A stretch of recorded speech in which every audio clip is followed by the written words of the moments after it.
tot el poema. Aquesta rima de la que parlem pot ser de dos tipus, assonant i consonant. Assonant, només es repeteixen sons vocàlics, és a dir, a partir de la síl·laba tònica només es repeteixen les vocals, les consonants són diferents. Exemple, camina, vivia. Camina i vivia comparteixen la i i la a, però hi ha consonants que no. Si això estàs al final de vers, rimarien assonantment. En canvi, una rima consonant o perfecta que diu aquí es repeteixen els sons vocàlics i consonàntics. Per exemple, mòbil i sòtil seria assonant o consonant? Seria assonant perquè només coincideixen les vocals. Un exemple de consonant, estora, enamora. A partir de la vocal tònica, que és la O, tenim O-R-A, O-R-A. No te compris una estora si no t'enamora. Per exemple, és molt trist, però m'entengueu. Vegem de nou el poema d'Anna Marsal. Hem de llevar aquestes darreres perquè són tot rimes femenines. Tenim sinalefa, sinalefa, sinalefa, una altra sinalefa. Hem d'anar restant fins que surtin 10 versos perquè per sinalefes hem d'anar restant. Tenim a partir de la síl·laba tònica anqui, anqui. Per tant, això és una rima consonant. Per tant,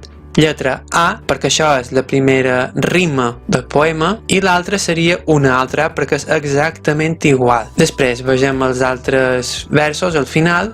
Uda, uda, per tant, lletra B i lletra B. Recordeu, són en majúscula perquè són d'art major. Si fos un poema en art menor, serien les lletres minúscules. Imagineu-vos que el següent vers acaba en branca. Quina lletra hauria de ser? La lletra C, perquè és una rima que és diferent, perquè no és ni anqui ni uda, és anca.